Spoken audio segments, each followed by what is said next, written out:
Welcome back, everybody. Wow, I didn't say what's up the internet. I must really be in a weird way here. They must have put something in my food to get me out of the rhythm here at the hospital. All right, so our next guest that's joining us now is one of the few people who's here today that was also here 6 months ago when we launched. That I didn't get to talk to when we launched. And this person has had a lot happen since then. It's been a big 6 months for our next guest. So, Jena, help me welcome in David Pepose. Hi. Of comic book fame. Yeah. I just my brain just reset in a minute when I was trying to say Scout's Honor, and my brain just No. Thank you so much for having me, Kyle. I hope you're back on your feet soon. And that you're recovering well. And yeah, thank you guys so much for having me. I'm excited to be back on. Yeah, it's been a wild 6 months, and we're just getting started. And so yeah, thank you for having me on. I'm excited to catch up. So let's start with the most important part. Yeah. Is there a new puppy in your life? Yeah. We have our puppy Ruby. She's going to be turning 1 year old in a couple of weeks. Oh. Yeah. No, Ruby's a sweetheart. You eagle-eyed fans of my Twitter page will see a decent amount of Ruby content every few days. But yeah, she's our pandemic puppy.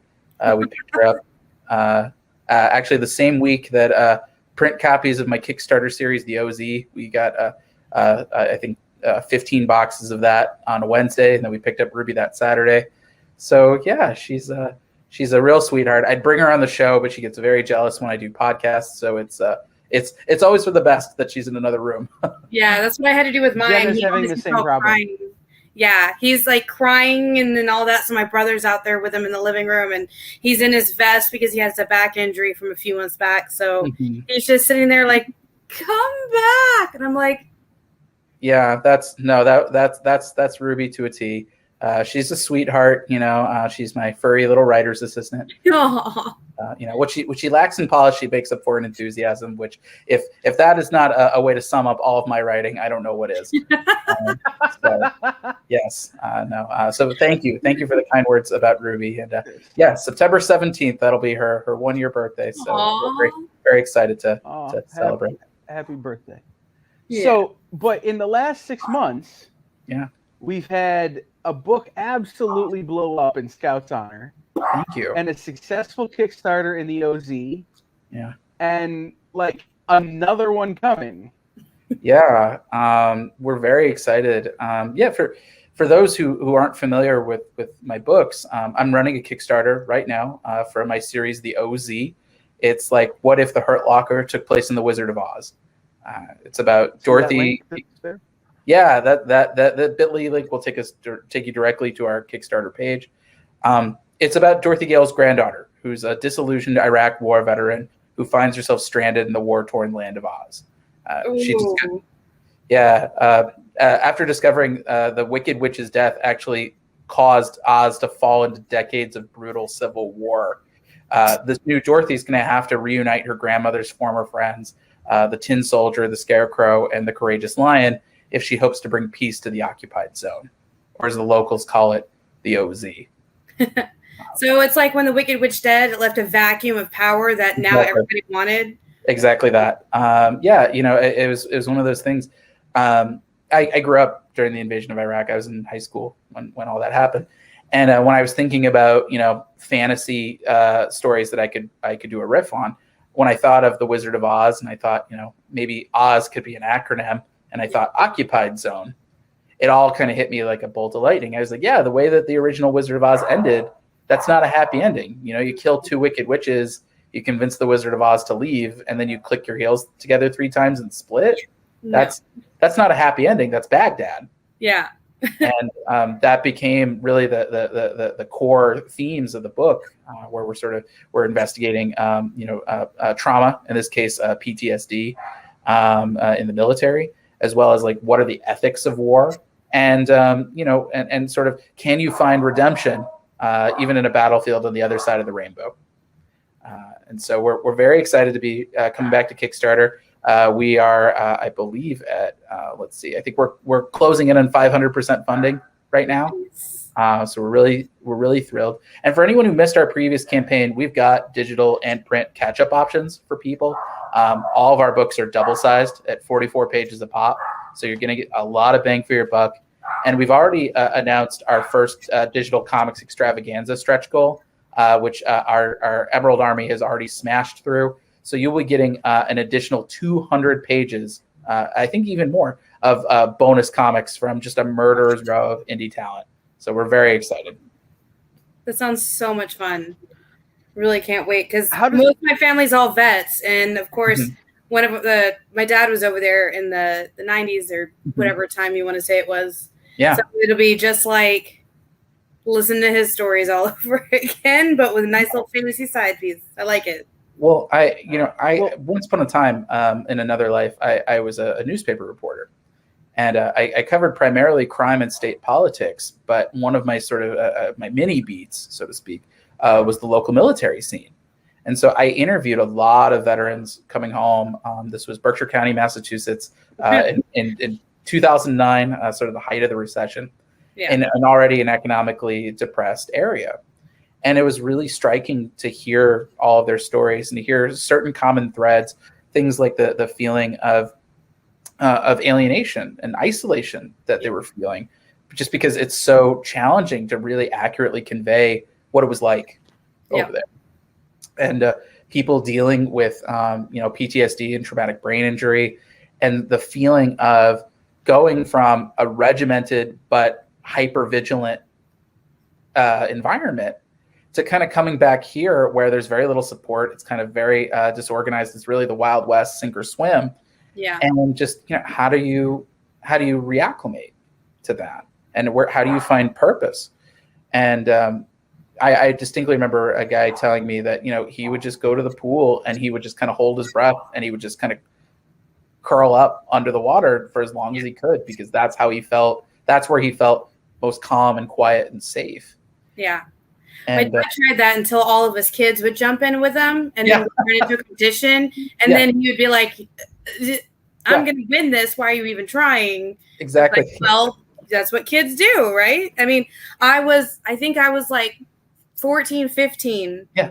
And I'd just be sitting there like, I think it's time for you to retire. Yeah. I mean, you've been doing this for over 30 years, Dad. Just stay home.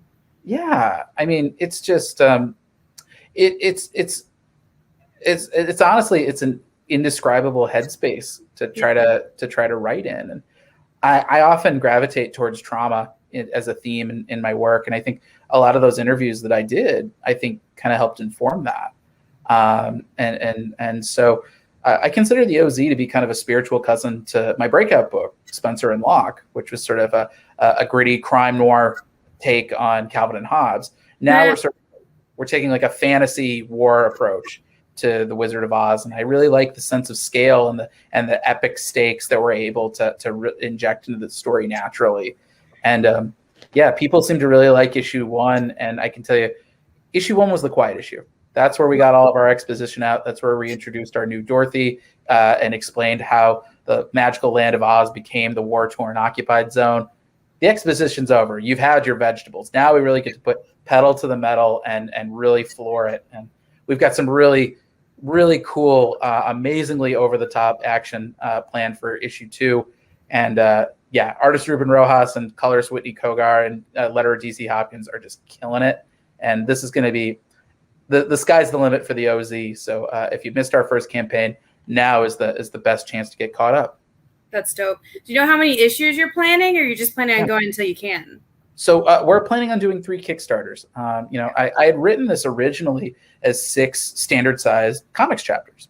And there were a lot of reasons that I decided to do Kickstarter, one being all of my friends have done Kickstarters. I'm friendly with Charlie Stickney, the creator of White Ash, Rylan Grant, who did The Jump and the Peacekeepers, Russell Nahelty and Pat Shand, who each have like a laundry list of Kickstarter projects. And Charlie was the one who said, there are people, there's the Wednesday Warriors. They go to your comic shop. They're the backbone of the industry. We love them. But there are some people who that's just not their speed. They either buy their books primarily at online, or they buy them at conventions, or they buy them primarily through crowdfunding. And he told me there's a whole demographic of readership that you've done no outreach to. And so I really wanted to do a Kickstarter. And then as the pandemic got worse, especially with Diamond shut down, I realized we could kind of solve one problem with the other. I had the OZ mostly written, and we had 2 issues already in the can, and I wanted to do a Kickstarter. So why not give that book a really fun home and introduce ourselves to that community with our absolute A game? Definitely. And so, yeah, it's just been a really wonderful experience, especially when, cons are a little dicey at the moment with the pandemic. It's kind of like the ultimate digital con experience. We're able to sort of have that one-on-one interaction with your readership. You're able, they feel really involved and invested in your work. And I get to go a little bit of do the little bit of the carnival barker thing that I miss doing at conventions. So it's just been a really wonderful experience. And we're planning on doing 3 for this series, in part because I want to give readers more bang for their buck. That's why I paired all of my chapters together to make them double-sized, and also to spare me a nervous breakdown from doing fulfillment on 6 campaigns. So, it's a win-win, and I think it helps readers feel like they're really getting a lot of bang for their buck, and hopefully we'll have them coming back for future campaigns down the road. Dope. So, you were a journalist, you're a newspaper reporter. How did you make the transition to comics? Yeah, boy, my whole career path was certainly not a straight line. Definitely kind of patterned. Because I tried. I always say I tried every stable job, and on the way down, I was a newspaper reporter. I worked in PR for CBS Television in New York for a few years. I worked as a Hollywood assistant here in LA. I moonlit. I was an editorial intern at DC Comics right out of college. I wrote reviews for Newsarama. I freelanced there for about a decade, and all of these pieces kind of came together to kind of help me make that leap. I grew up in the Midwest. St. Louis raised, and so I never really had any creative role models, so to speak. Being able to have a creative job felt about as likely to me as like taking up residence on the moon. It's like, that's great for the people who can do that, but like, I wouldn't know how you begin. And I thought at the time that, maybe being, a development executive in Hollywood was sort of the way of having an office job that might be seen as creative.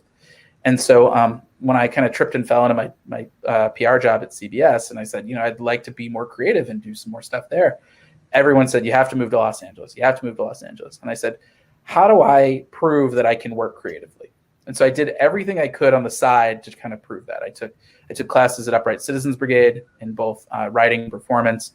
And I wrote a whole bunch of short scripts just to kind of prove that I could do it. And my first book, Spencer and Locke, was sort of where I hit a critical mass with everything, where I wrote a first issue, and a full first issue. It was the first time I'd written a full 22-page script. And I said, I really like this. Let me write an outline just to see how it feels. And I was like, that's fun. Let me get an artist to draw a few pages. Like, why not? And then I said, maybe we'll shop it just for fun, just so I can get the experience of how that goes. And the problem is that I emailed Action Lab Entertainment, and they emailed me 20 minutes later and said, how soon can you get the book done? And I realized that I had dipped my toe into the pool enough times that I accidentally fell into the deep end. And even then it was I worked as a Hollywood assistant while that book was coming out. And while I was sort of getting abused in my day job, meanwhile we're getting great reviews for the book. And I realized, oh, dude, you're putting the cart way before the horse. If you know how to write, that could just be your job. And so I left my Hollywood assistant job, and as soon as Spencer and Locke Volume 1 came out and people seemed to like it, that's when I finally gave myself permission to give this a full-time go. And so far it's been working out pretty well. And we've got more fun stuff on the way. Nice. One of the first times you go. One of the first times we interacted, Yeah. And you definitely won't remember this. And I remember it only because it was such an interesting thing for me. Oh yeah. After Spencer and Locke Volume 1 came out, Mm-hmm. You emailed me as a store owner at the Yep. time about Spencer and Locke Volume 2. Mm-hmm. And you were the first creator who reached out in that way about a book that I had success with. You know, I was used to getting emails from creators about stuff that there was no way I could sell. There was, Sure. emails from creators about, hey, I have this book and here are the 30 covers that we can't put in diamond because they're all explicit or, whatever. But you were the first one who was like, hey, I'm the guy who wrote Spencer and Locke. I'm hoping you'll pick up Volume 2. And I'm like, absolutely. And then we met at C2E2 because we had mutual friends. Mm-hmm. And again, you won't remember. I barely remember because C2E2 is always such a blur. Sure. But I remember thinking that somebody who's taking that time, even if they're mass emailing, somebody taking the time to put together an email to go, hey, I hope you had success with my book, and here's the next thing, rather than just, hey, buy more of my book, was really impressive to me. Well, thank you. Yeah, those emails took a while. I had a spreadsheet of I think it was 1,200 comic shops, and I called them individually. And so I got everybody's names and email addresses. Honestly, I spent 3 weeks from the moment I woke up to pretty much until 7 or 8 o'clock at night my time in Los Angeles, just calling and emailing. Does it ever squish all together in your memories? Like, wait a minute, did I talk to this person? I had a color coded system and everything. Oh, okay. You pulled a Jena. It was, but yes, it was certainly brain melting to say the least. But no, thank you. I mean, it was one of those things that I wanted to make sure that like retailers are the front lines. I mean, you can talk to press as much as you'd like, and we've been very fortunate with the press partners that have championed our book. But ultimately, it's the retailers who, you guys are the ones that decide whether or not you want to sell the book, whether or not you want to buy copies to sell. And so I wanted to make as good of an impression as I could, especially for my first books. I have no track record. And so how do I kind of even the odds a little bit and at least sort of, you guys are getting bombarded with emails all the time, but, can I at least put my name out there so you remember that I was one of the 100 emails you got that day? And so, yeah, no, I appreciate, I'm so glad that you were happy that we emailed, because I always was I spent the whole time thinking boy, I hope this is tipping the needle in any direction. And hopefully the retailers aren't getting mad at me for doing this. But I know how hard it is to get traction, especially in an indie comic, especially for a creator who's sight unseen. And so that's why I make it a point, especially coming from my PR background, I know how to write a press release. And I want to make sure that we lower the bar for accessibility. So I'm like, listen, if you're a retailer and I have a PDF of the book, you're getting the PDF of the book. I can put my money where my mouth is. I want you to know that we're delivering the goods, and making sure. I think that was the big thing for me, is that it was a different angle on the email. Oh, good. I'm glad. The emails I got, and I'm like, this is someone who's putting in the work and doing the hard work to put his book over. It's well, thank you. Everything in my mind is professional wrestling at some point. Mm-hmm. And you were doing the baby face work to put the heel over. I love it. It's you were the good guy who was putting his book over, and getting more of my money, but knowing that if I did it, I would make more money in the long run selling the book because it was a good book. It was very successful for us. Thank you. I think it had to do something with cats. We're cat people here, apparently. Well, I really appreciate it. I'm so glad to hear it. I'm so glad to hear that Spencer and Locke did well for you guys. And I promise I am working on volume 3. The thing I always tell everybody is I wrote Spencer and Locke 1 and Spencer and Locke 2 about as back to back as you're going to get. Once the first trade came out and I realized, okay, I was not going to get run out of the industry for this book, I immediately started on volume 2. Since then, I have written 7 books. 7 books, I think, might be more. And I want to take everything that I've learned and have been picking up and developing as a storyteller. I want to bring that back for volume 3, because that is going to be kind of the exclamation point on the sentence that is Spencer and Locke. We're doing a Garfield themed serial killer is picking off the Peanuts gang. And so that means that's literally 100 years worth of comics. Try to distill into probably going to be a 4-issue mini. And so it's a lot of homework. And I'm in Jim Davis territory. That's going to be huge. Yeah. I'm not reading 100 years worth of comics. I'm sorry. I love my readers. I don't have the time. But I'm going to read as much as I can to get a good, critical mass going. But it's climbing Everest 3 times. It's 3 very distinct iconographies and mythologies that you kind of have to figure out where they go together. So I'm working on it, I promise. But as you'll see, between the OZ and I have a fairly big announcement coming, I think later this year or early next year. You'll see oh, that's what he's been working on. But yes, it's coming. I love that series. It's my baby. So I promise anybody who's waiting for more, it is coming. It's just me being kind of slow working on it. That's just where we live right now. Yeah. Let's talk about Scout's Honor. Yeah. Because, man, that book, I'm going to say came out of nowhere and went nuts, but yeah. I'm sure it didn't come out of nowhere. I'm sure, a lot of hard work, blood, sweat, and tears went into it to make it into the huge success it was.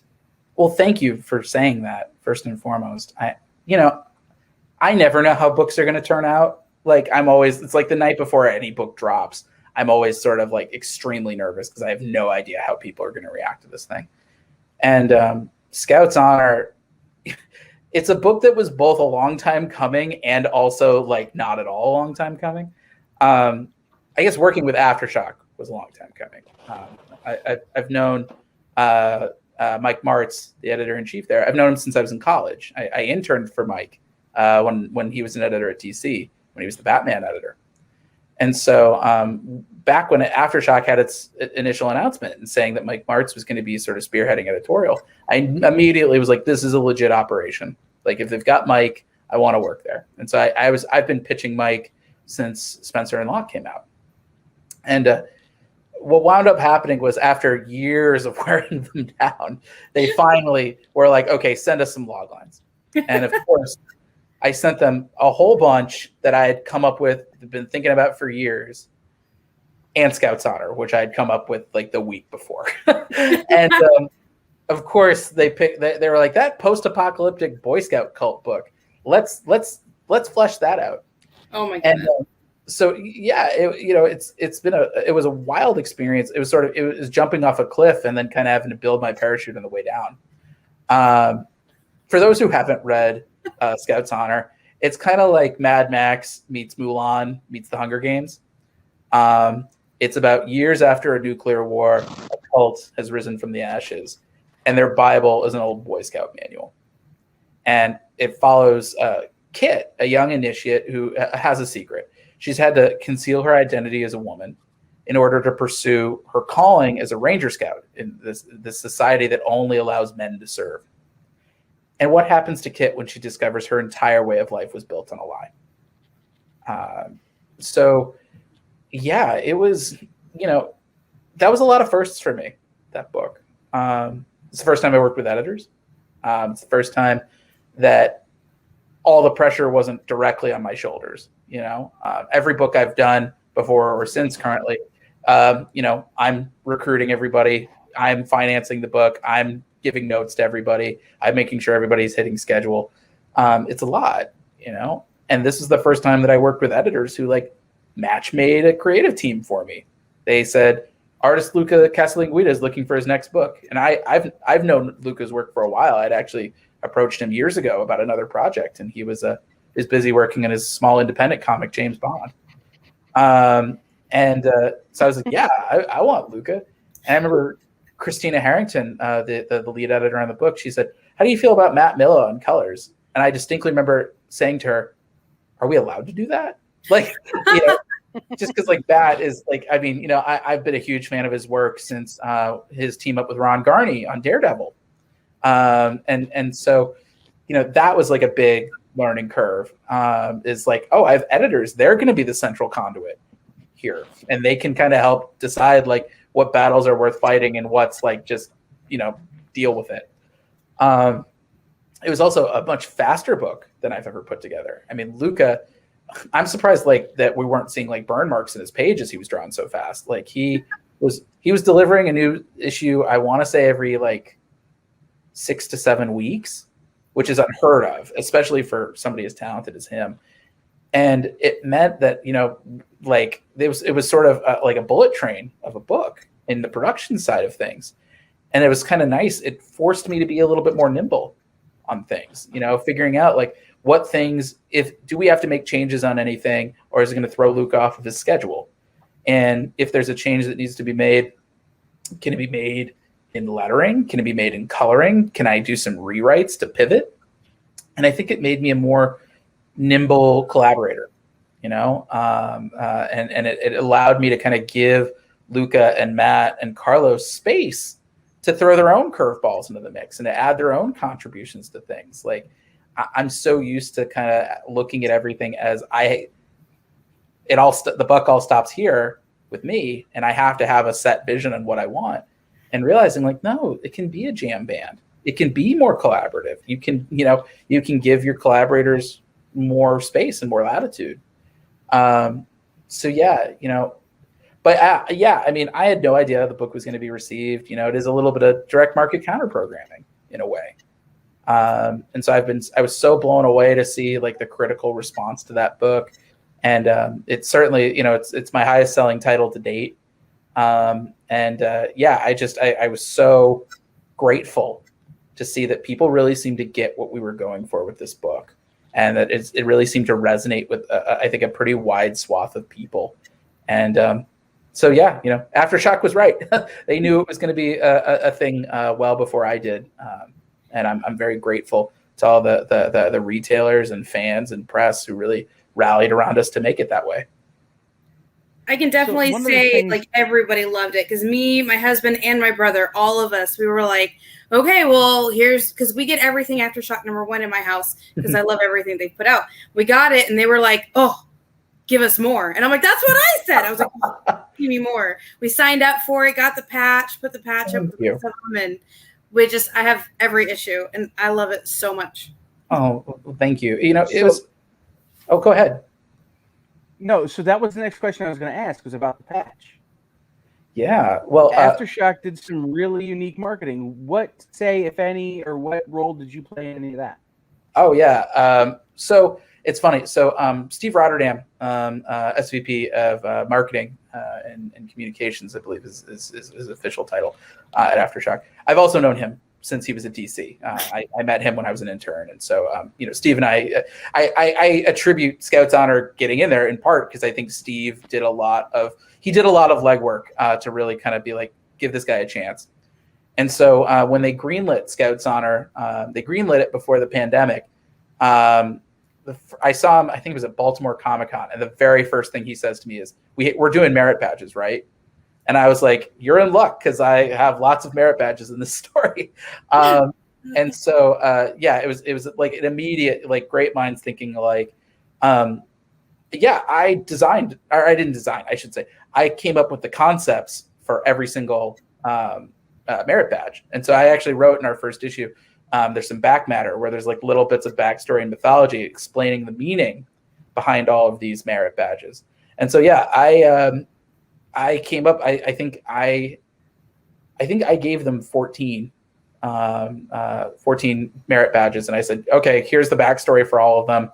I wrote it in like 48 hours. I remember it just being I remember being told, like, kind of at the 11th hour, hey, we've got room for back matter. Do you want to introduce the merit badges? And I was like, hell yeah, let's do that.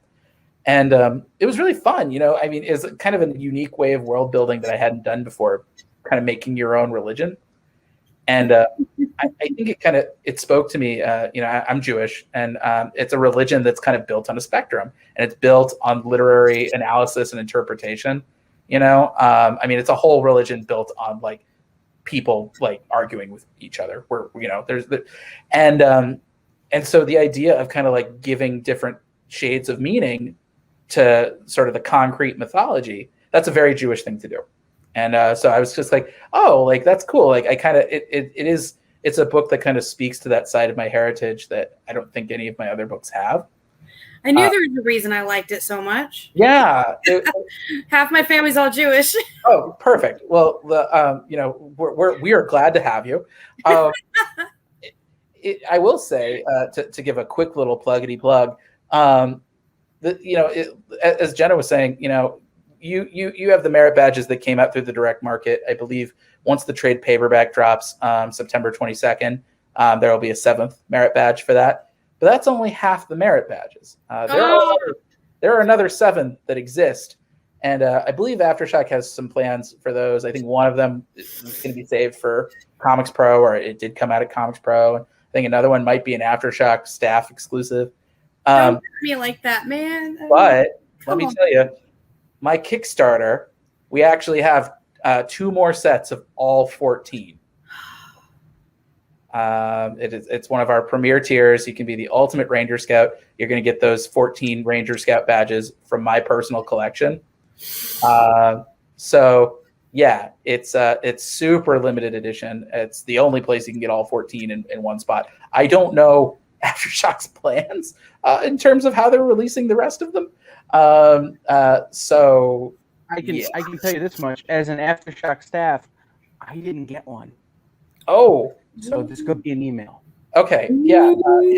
Hey, there's my merit badge for putting up with you all. Yeah. and confirm that with them, because I know that was something that they had said might be a plan, but I mean, if it didn't wind up being a plan, don't shoot. It's gonna hurt me, man. I'll send it to Mark, and I'll send it to Joe, and they'll respond back with, "You get a check, don't you?" Well, yeah, that's fair. It's one of those things that we're very excited. It was a really cool piece of promo, and it's one that's very exciting. So yeah, I definitely plan on. I gotta stitch a set onto like a sash or something so I can put that in my office. Y'all gotta hurt me, man. Y'all gotta hurt me. So 2 more sets in the Kickstarter. One person's already. Do I have any more room for more? For now, that's what I got. I personally am also trying to get some more from Aftershock. So the question will be, if I get more from Aftershock, I will, I'll roll some more out for the next Kickstarter. But for now, I got 2 spare sets left.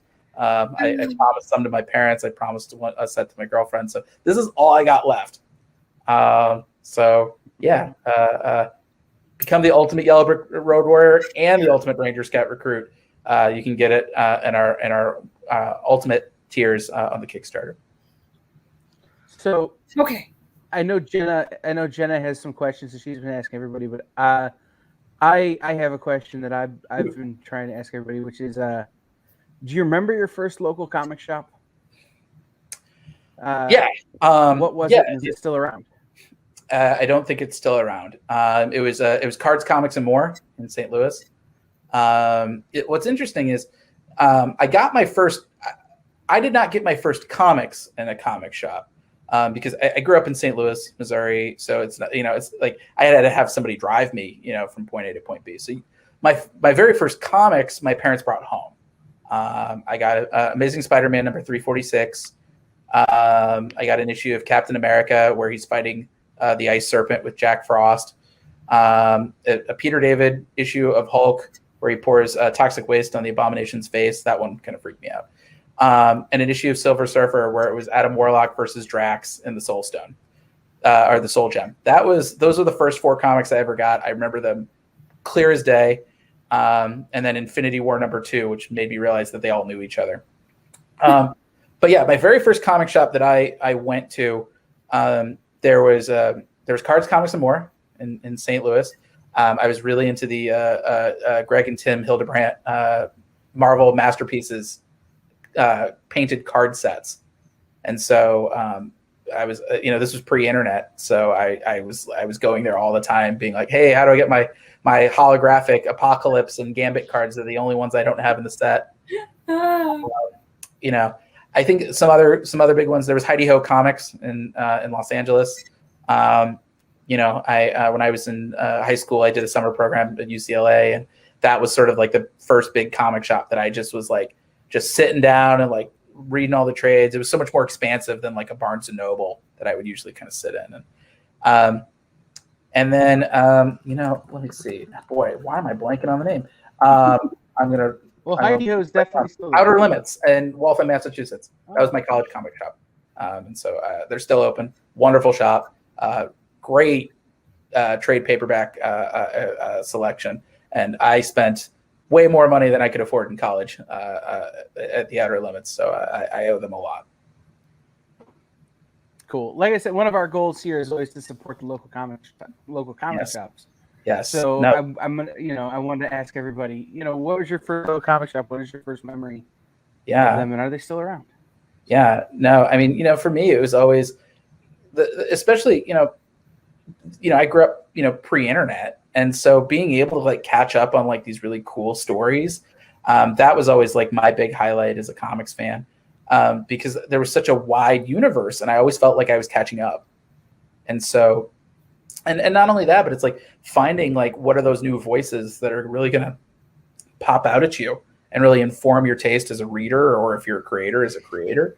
And so, yeah, I remember, Heidi Ho Comics, getting all of the Batman vampire trades, and really kind of getting into that, and that kind of reigniting my love of Elseworlds as a concept, and alternate universes and alternate histories. And I mean, there's so many like just amazing stories out there. Not just the ones that are coming out right now, which are incredible and so diverse and so forward thinking, but there's also just like a treasure trove of just amazing voices from, the previous generation that I think so many people overlook. And I think the best comic shops are the ones that sort of have one foot in the past and one foot in the future. And they're willing to sort of say, hey, like, let's show you sort of the greatest hits that you might not know. And then let's introduce you to the new stuff that's like really cutting edge and really cool. And I think that's sort of enthusiasm that makes lifelong comics fans. And so I think, it's the comics retailers that are really responsible for a lot of that. It's really dope. Jena? Yes. So I know you've done your research. Shh. I'm not a stalker, okay? I do not have a giant spiral notebook here with notes on everybody. Or two. I do. I actually have 2 notebooks that I research everybody because I'm a little weird like that. I love it. So there is a question I have been asking everybody today. What has been your favorite project that you've worked on so far? Boy, that's such a tough question for me, because it's like, that's like asking to choose which of your children's your favorite, Hey, I already said that earlier. We had 2 people on. One's like my new stuff, one's like my old stuff. And I'm like, cool. So it's like every family where either the oldest is your favorite or the youngest is your favorite. I mean, it's because it's one of those things, like all of my kids have different talents, I mean, Spencer and Locke changed my life. Like it's hard not to really, really love that book. On the other hand, the OZ feels like almost a perfected version of Spencer and Locke to me. Like, I think I can see the growth that I've had as a creator.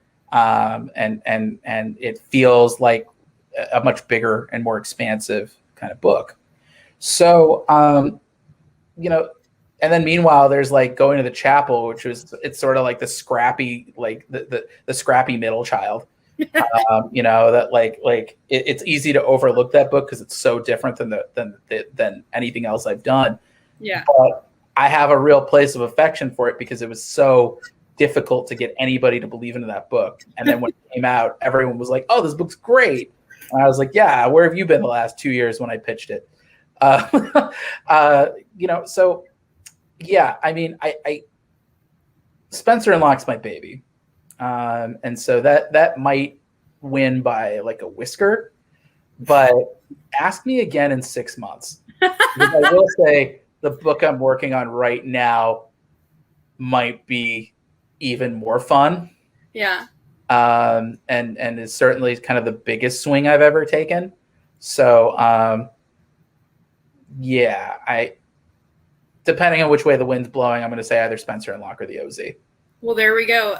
So I guess another one of my questions is, so a lot of people have been talking about how they've gotten like sort of a backstock of just like backdraft of stuff they still need to like be working on or stuff that's just like turned into a Post-it note and just stuck on the wall, because I don't do that at all. There's not a whole wall of sticky notes over here.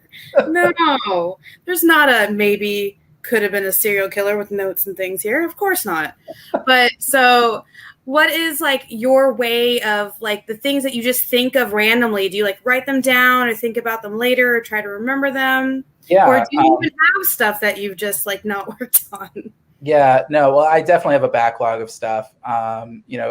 What you might have is like an obsessive amount of Post-it notes. I have an obsessive amount of Google Docs. Well, I mean, it's notes. It's not just Post-it notes.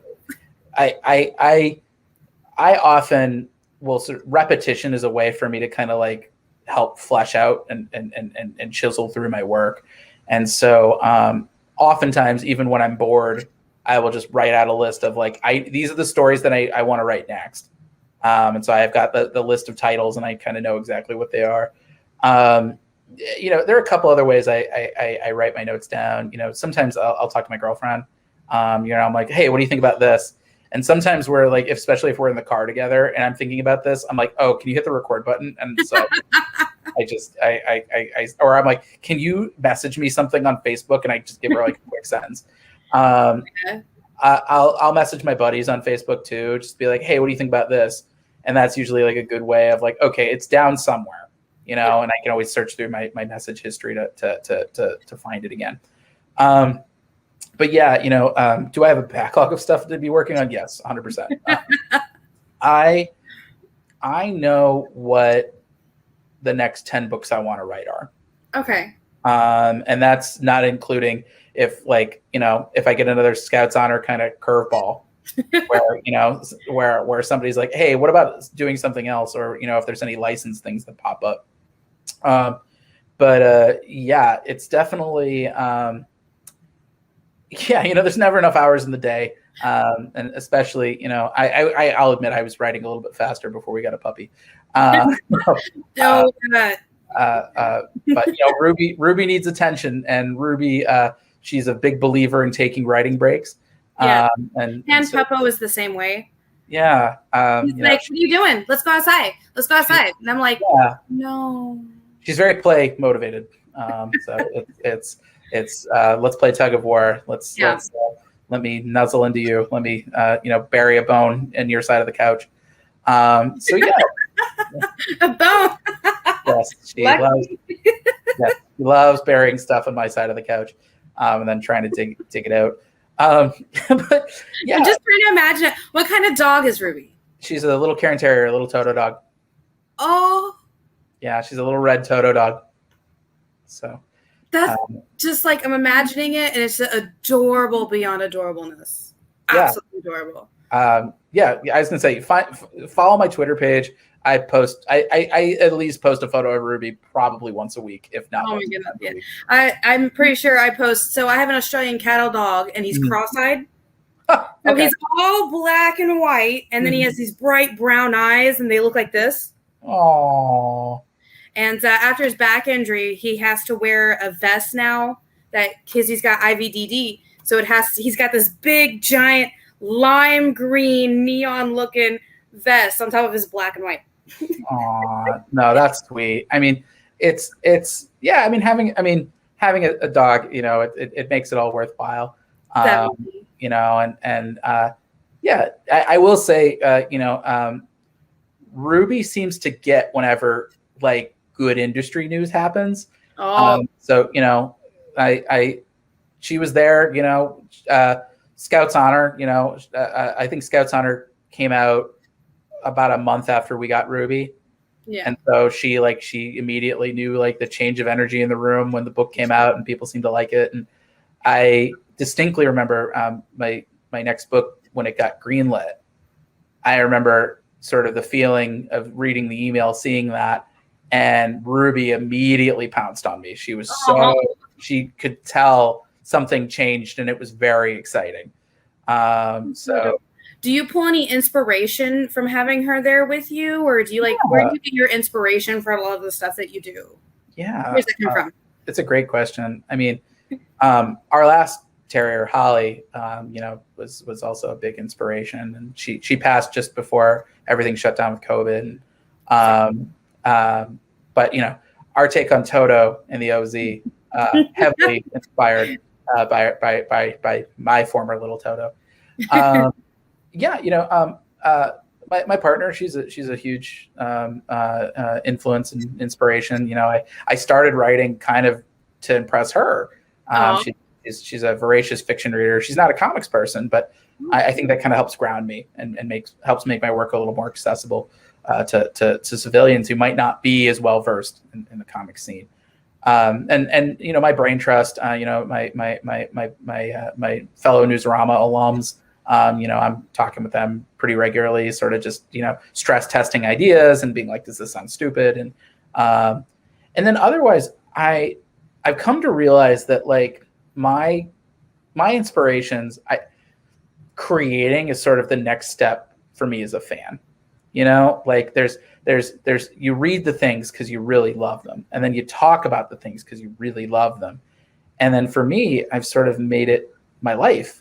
I love them so much, and so I find the things that I grew up really enjoying, or things that I've really enjoyed as an adult. I mean, or if there's a really cool like storytelling technique, then I'm like, oh, that's a really cool way to like hinge a story. That's my books. The one thing they have in common is they're all love letters, and it's love letters to stuff that I really enjoy. And I think that's kind of, they say imitation's the sincerest form of flattery. Well, I think reinvention and remixing is the sort of purest form of fandom. Yeah. And so, yeah, I mean, it's sort of a new way to kind of scratch that itch and to take something that I really love and sort of inject a part of me into it and sort of, and to kind of really make it my own in a very unique way. And so, yeah, I mean, if it's something like Calvin and Hobbes and Frank and classic Frank Miller, push them together, and you got Spencer and Locke. If you like, things like Mad Max, then you're gonna dig the OZ. Even down to sort of my own spiritual and political reawakening. When I left home, mash that up with kind of the aesthetic of the Hunger Games, and you got Scouts Honor. And so it's trying to taking something personal and trying to take a new twist on it. And so it's really fun. And I think every book that I do kind of eggs me on in a way. I want to be Baskin Robbins, I want to have 31 flavors, something for everybody. There you go. Yeah. I think that kind of keeps inspiring me to try new things and take swings in different genres and finding new things that I'm like, oh, that could be a really cool thing to do a story on. Or watching a movie that I haven't seen in a while and being like, I could do a riff on this. Yeah, there you go. Yeah. So my last question for today is actually going to be, what is something you would tell your younger self, like high school to like college years, just be like, do this. Boy, I mean, I could say something like, keep writing because like it'll pay off.